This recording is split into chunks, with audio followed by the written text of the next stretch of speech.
मंडळी हो, हॉटस्पॉट इथंच आहे बर का. ज्यांना आम्हाला यूट्यूबद्वारे पाहणार आहात ते यूट्यूब चॅनल मराठी हॉटस्पॉट आमचे लहूदादा या ठिकाणी शूटिंग करत आहेत. प्रत्येक माणसाच्या घराघरात, मी घराघरात म्हणणार नाही तर प्रत्येक माणसाच्या मनामनात हृदयापर्यंत ज्यांनी कीर्तनाला पोहोचवलं असे असणारे आमचे शरद भाऊ, त्यांनी हे मराठी हॉटस्पॉट चॅनल काढून आमच्या कीर्तनकारावरती एक मोठा उपकार केला. कारण पूर्वी एका गावामध्ये कार्यक्रम व्हायचा आणि शेजारचे पाहायला यायचे मग कीर्तन घ्यायचे, पण असं आता होत नाही. ज्या माणसाने आम्हाला पाहिलं नाही ते सुद्धा आमचं कीर्तन घेतात. म्हणून मराठी हॉटस्पॉट या चॅनलला मनापासून मी या ठिकाणी धन्यवाद देईल. विठ्ठल विठ्ठल या ठिकाणी ज्यांची सुंदर अशी मृदंगाची साथ आहे, हरिभक्त पारायण आमच्या बरोबर आलेले मारुती महाराज नागरे यांना मनापासून धन्यवाद देईल. सिस्टीम असो किंवा नसो तळमळीने वाजवतात. ऑपरेट छान आहे बरं का. आता तुम्ही बोलायचं नाही, त्यांना खूप राग आलेला आहे, हसून हसून राग आला त्यांना. डग्गे उडून गेले तरी चालतं, पण ते तुम्हाला त्या ठिकाणी सिस्टीमच देणार आहे. वा, या ठिकाणी नागरे महाराज आहेत, त्यांना सुद्धा धन्यवाद देईल. हरिभक्त पारायण या ठिकाणी पांडुरंग महाराज शिंदे त्यांना सुद्धा धन्यवाद देईल. हरिभक्त पारायण प्रसाद महाराज, सॉरी मी नाव विसरले, आमच्या आडनावामुळे हे सगळे प्रॉब्लेम होतात पहा. प्रसाद महाराज यांना सुद्धा मनापासून धन्यवाद देईल. खूप छान अशी त्यांची संस्था आहे आणि आम्ही रात्री त्यांच्या संस्थेवर गेलो होतो. संस्काराची जी गरज आपल्याला भासते ते संस्कार वारकरी शिक्षण संस्थेमध्ये आपल्याला पाहायला मिळतात. महाराजांना या ठिकाणी मनापासून धन्यवाद देईल. या ठिकाणी ज्यांची विण्याची साथ आहे, विना म्हटलं की प्रश्न पडतो कोण उठणार, जसं की उंदराला प्रश्न पडतो की मांजरीच्या गळात घंटा कोण बांधणार. विनेकरी आहेत. तुम्ही एकटेच आहे का जोडीने आले आहेत? तोरीच म्हणलं तुमची एवढी स्माईल जोरात कस काय आहे. लय भारी हसतात ना ते कॅमेऱ्यावाले, तिकडं बी कधी फिरवा बरं का. हा, कोलगेटची स्माईल आहे त्यांची. दादांना सुद्धा या ठिकाणी मनापासून धन्यवाद देईल. या ठिकाणी हरिभक्त पारायण ज्यांनी रात्री सुंदर या ठिकाणी चाल गायली, महाराज नाव काय तुमचं? शिंदे महाराज, त्यांना सुद्धा मनापासून धन्यवाद देईल. वारकरी माणसं भेटले की आपलंसं वाटतं महाराज किती लांब जाऊ द्या, तुम्ही भेटलात खूप बरं वाटलं. शिंदे महाराज या ठिकाणी आहे, त्यांना सुद्धा धन्यवाद देईल. हरिभक्त पारायण गुले महाराज आहेत, कुरटकर महाराज आहेत, गायकवाड महाराज आहेत, बनगर महाराज आहेत, थांबा इकडचे होते, हां 100% महाराज आहेत, 100% सगळे महाराज आहेत. हरिभक्त पारायण बाबा तुमचं काय नाव? नाळे महाराज, यांना सुद्धा मनापासून धन्यवाद देईल. तेही उत्कृष्ट कीर्तनकार आहेत.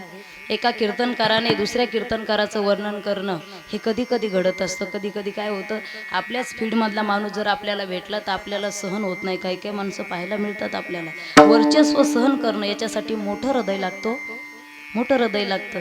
नाही तर काय, तुमचे हावभाव मोठे आहेत आणि तुमचं हृदय इतकं छोटं आहे की ठेवायला सुद्धा जागा नाही, दुसऱ्याच्या भावना सुद्धा समजून घ्यायला जागा नाही. काय करायचा तो परमार्थ. या ठिकाणी नाळे महाराज आहेत. मी विशेषतः सांगून जाईल, एका वक्त्याने एका वक्त्याचं कीर्तन ऐकणं हे फार विशेष आहे महाराज. नाही ते मी कीर्तनकार आहे, मी कशाला कीर्तनाला जायचं. आणि हे संस्कार एकदा का माणसाच्या बुद्धीवरती जडले तर ते सुटत नाही.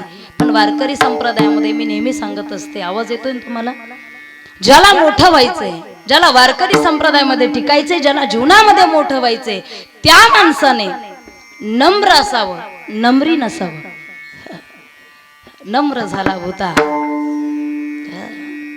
भगवंताला आवडण्याची ताकद नम्र माणसामध्ये असते. नम्री माणसाला भगवंत पायाखाली तोडवतो. म्हणून या ठिकाणी जमलेले सर्व महाराज मंडळी तुम्हा सर्वांना धन्यवाद. तुम्हा सर्वांना ज्ञात आहे तरी सुद्धा सांगून जाईल. या ठिकाणी ज्या मुली आहेत, श्री संत भगवान बाबा मुनीची वारकरी शिक्षण संस्था, माझी अक्षरशः 10वीची परीक्षा दिली आणि 17व्या 17व्या वर्षी आळंदीमध्ये मुलींची संस्था मी स्थापन केली. ते काय वय नव्हतं. तुम्ही म्हणाल अभ्यास कधी केला, तर मी सांगेल, शुद्ध बीजापोटी फळे रसाळ गोमटी, आईच्या उदरात असल्यापासून पंढरीची वारी आहे. 1962 साली माझ्या वडिलांची जोगमारा संस्था सुटली आणि वडिलांचा हा आलेला मला वारसा. म्हणून या ठिकाणी या संस्थेतील विद्यार्थिनी आहे, आमची माझी विद्यार्थिनी आहे, ती विशारदच्या 6व्या परीक्षेला आहे आणि खूप तळमळीने गात असते माझ्या कीर्तनामध्ये. तिला असं वाटतं की ठेवी तो हा पायी जीव थोडा, वळून टाकावा आपला आवाज सुद्धा ताईंच्या जीवनावरती. म्हणून माझी लाडकी विद्यार्थिनी रोहिणी पाटील या ठिकाणी तिला सुद्धा मनापासून धन्यवाद देईल. माझ्याबरोबर माझी बहीण आलेली आहे. कारण ज्यावेळेस अण्णा आमच्या घरी आले, शहाजी अण्णा, त्यावेळेस ते आले तेव्हाच आम्हाला त्यांनी आपलंसं करून घेतलं. घरी फक्त आता आई आहे, पण आई सुद्धा म्हणत होती की मला पण कार्यक्रमाला यायचे. कार्यक्रम माझे रोजच होत असतात, रोज एक दिवस घरी टाईम भेटत नाही, पण आपलंसं करून घेतल्या कारणाने आम्ही सहकुटुंब या ठिकाणी आहोत. तुम्ही रात्रीपासून पाहत आहात, पण तुम्हाला जर एखाद्याला लक्षात आलं नसेल, तुमचा रॉंग नंबर लागायला नको म्हणून सांगून जाईल. माझे पती अभिमन्यू महाराज माझ्याबरोबर आहे. मी अभिमानाने या ठिकाणी सांगेल, कारण अशी सांगड भाग्यवंताला भेटत असते. बरोबर आहे का नाही? स्वतः पती या फील्डमध्ये वारकरी संप्रदायामध्ये असणं, त्याहीपेक्षा गायक असणं, चांगले कीर्तनकार ते स्वतः आहे, यासाठी माझं सुद्धा थोर भाग्य आहे महाराज. वडील महाराज, इकडं पती महाराज, म्हणून हे सगळं वातावरण माझ्या भोवती जे आहे संप्रदायाचं, भगवंताने माझ्यावरती केलेली ही मोठी कृपा आहे. नाहीतर काय, आपण कीर्तनकारीन बिचाऱ्याला अभंग माहीत नाही, म्हणून असा विषय कधी कधी येत असतो. त्याला म्हणावं लागतं माळ कधी घालणार आहे, पण माऊलीची ही कृपा माझ्यावरती आहे. तर माझे पती या ठिकाणी आहेत, त्यांना सुद्धा मनापासून धन्यवाद देईल. तुम्हा सर्वांना ज्ञात आहे तरी सुद्धा सांगून जाईल. कुमारी अनुष्का प्रमोद मोरे हिच्या वाढदिवसानिमित्त सौ कैलासवासी पल्लवी ताई हिच्या पुण्यस्मरणानिमित्त हा कार्यक्रम आयोजन केलेला आहे. एक बाप काय असतो मला तुम्हाला सांगायचंय. मायबाप हे दोन खांब असतात. पहा, मायबाप हे आपल्या जीवनातील दोन खांब असतात. इमारत कितीही मोठी असू द्या, ज्यावेळेस खांब ढासळतात, मोठी असलेली इमारत सुद्धा खाली येत असते. माय रडून मोकळी होते ना, माय रडून मोकळी होते. चार बायकांमध्ये जाऊन सांगते, नाही नाही मला टेन्शन आहे, पण बापाला रडता येत नाही महाराज, बापाला सांगता येत नाही. अरे मुलगी जात असताना सुद्धा बाप सगळ्यांना सावरत असतो, आपली मुलगी आहे रडता कशाला. अरे संस्कारिक मुलगी आहे, कुळी कन्या पुत्र होती जे सात्विक मुलगी आहे. नवऱ्याला जीव लावेल, सासऱ्याला जीव लावेल, सासूला जीव लावेल, आणि घर मंदिरासारखं सजवेल माझी मुलगी. चला घरात, चला घरात, कशाला रडता, रडू नका. माही रडत असते, मावशी रडत असते, बाप सगळ्यांना सावरत असतो, पण मुलगी गेल्याच्या नंतर एका कोपऱ्यामध्ये जाऊन ढसा ढसा रडणारा तो बाप मी कालपासून पाहिलाय महाराज. बाप मी कालपासून पाहिलाय. तरुण मुलीसमोर जर मायबाप गेले तर त्याचं एवढं गांभीर्य मुलं घेत नाही.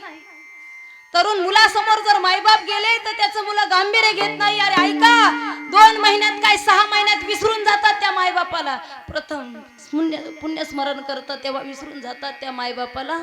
पण ऐका, एखाद्या मायबापासमोर जर एखादी तरुण मुलगा जात असेल तर त्या बापाची काय अवस्था होत असते, हे मी कालपासून पाहिलंय महाराज, मी पाहिलंय.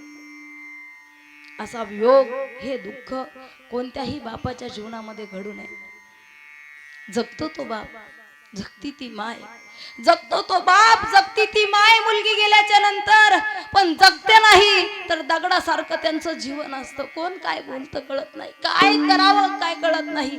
प्रत्येक मुलगी पाहिल्याच्या नंतर प्रत्येक मुलीमध्ये त्यांना आपली मुलगी दिसते. हे त्यांचं प्रेम आहे. अजून काही त्यांच्या मुलीला ते विसरले नाही. भाग्यवान होती ती मुलगी, भाग्यवान होती ती मुलगी जिला शहाजी अण्णासारखा बाप भेटला. धन्य माता पिता तयाची. माणसं कोणतीही गोष्ट झाली की विसरून जातात, पण आजही ते त्यांच्या मुलीला विसरले नाही. आमच्यासारख्या मुलींमध्ये ते मुलगी पाहतात. भगवंत चरणी प्रार्थना करेल की आमच्या अण्णांना या दुःखातून सावरण्याची खूप अशी ताकद द्या भगवंता, खूप ताकद द्या. या ठिकाणी सर्व मोरे परिवारावरती प्रेम करणारे जमलेले सर्व श्रोते तुम्ही पाहताय. आम्ही कालपासून आलोय, परवाच्या रात्रीपासून. जेव्हा मी कालच सांगितलं की अण्णांना फोन केला, कार्यक्रम आमचा चालू होता. अण्णा म्हटले कुठून येणार आहे, म्हटलं आम्ही आळंदीवरून येणार आहे. म्हटलं 3 तास वाट पाहतील, झोपतील अण्णा. त्या ठिकाणी रात्रभर सारखा फोन लावत होते. एका बापाची माया आहे. माय जर घरचं मांगल्य असेल ना माय बापा हो, माय जर घरचं मांगल्य असेल तर बाप घरचं अस्तित्व आहे. वाटतं कधी कधी बाप ऐकत नाही आपलं, पण करतो तुमच्या भल्यासाठीच ना. अण्णांना फोन केला, रात्रभर झोपले नाही, सकाळी भाजी घेऊन बाजारामध्ये गेले. तिथून आल्यापासून सगळी ही धावपळ चालू आहे. कुठं गादी उचलतायत, कुठं चटई टाकतायत, बसलेल्या आलेल्या पाहुण्यांना जेवलात का, उठलात का, चहा घ्या, हे करा ते करा. एवढी सोपी गोष्ट नाही हा कार्यक्रम करणं, एवढी सोपी गोष्ट नाहीये.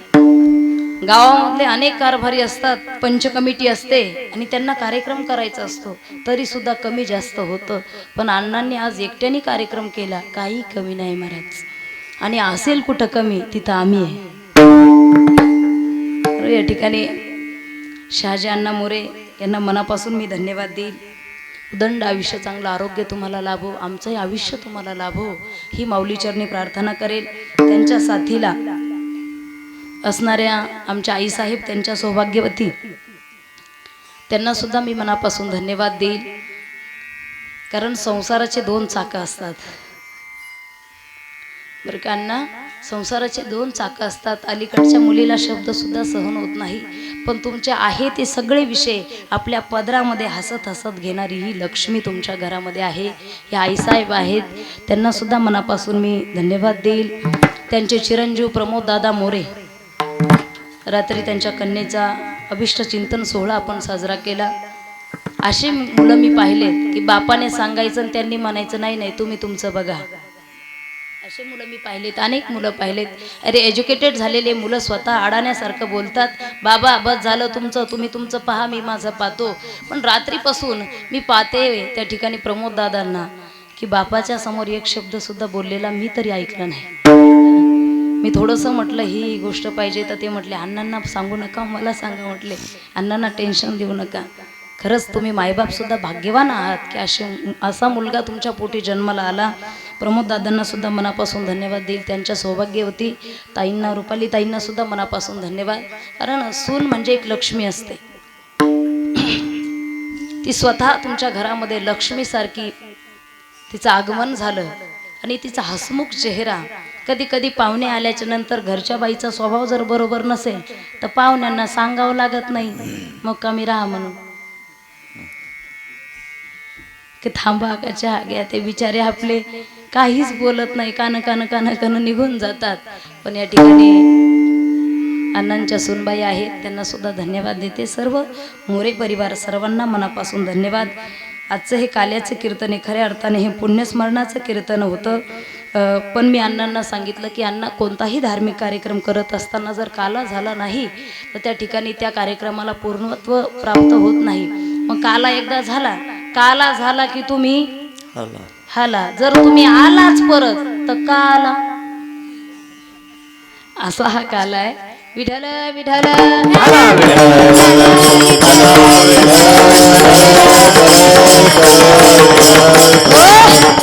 सगळे ज्यांना आम्हाला यूट्यूबद्वारे पाहणार आहात ते यूट्यूब चॅनल मराठी वॉस्पॉट आमचे लहूदादा या ठिकाणी शूटिंग करत आहेत. प्रत्येक माणसाच्या घराघरात, मी घराघरात म्हणणार नाही तर प्रत्येक माणसाच्या मनामनात, हृदयापर्यंत ज्यांनी कीर्तनाला पोहोचवलं असे असणारे आमचे शरद भाऊ, त्यांनी हे मराठी वॉस्पॉट चॅनल काढून आमच्या कीर्तनकारावरती एक मोठा उपकार केला. कारण पूर्वी एका गावामध्ये कार्यक्रम व्हायचा आणि शेजारचे पाहायला यायचे मग कीर्तन घ्यायचे, पण असं आता होत नाही. ज्या माणसाने आम्हाला पाहिलं नाही ते सुद्धा आमचं कीर्तन घेतात. म्हणून मराठी वॉस्पॉट या चॅनलला मनापासून मी या ठिकाणी धन्यवाद देईल. विठ्ठल विठ्ठल ती गवळण तुकाराम महाराजांना म्हणते, महाराज हरीने माझे हरिले चित्त, भार वित्त विसरले. त्या हरीने, त्या श्रीकृष्णाने, त्या भगवंताने माझं चित्त हरण करून घेतले आणि चित्त हरण केल्यामुळे मला काही सुचतच नाही. कारण 5 ज्ञान इंद्रिये, 5 कर्म इंद्रिये आणि या 10 इंद्रियाचा राजा जर कोण असेल तर ते माणसाचं मन आहे, ते चित्त आहे. एकदा मन हरण करून घेतलं, एकदा मन जर हरलं तर माणूस सजला जरी तरी तो माणूस राहत नाही. आपण नाही म्हणत का किती भारी दिसता पण तुमचं लक्षच नाही. तुम्ही दिसायला एज्युकेटेड, तुम्ही बसायला छान पण कीर्तनात तुमचं लक्षच नाही. बडबड बडबड बडबड. तुमचं लक्ष कुठे आहे? तुमचं चित्त कुठे आहे? म्हणून परमार्थ करत असताना तुम्ही नाही कीर्तनाला आला तरी चालेल, पण तुमचं चित्त त्या ठिकाणी कीर्तनामध्ये पाहिजे. तुम्ही कितीही मोठा परमार्थ करा. ज्ञानोबराय म्हणतात त्रिवेणी संगमी नाना तीर्थ चित्त नाही नामी तर ते व्यर्थ.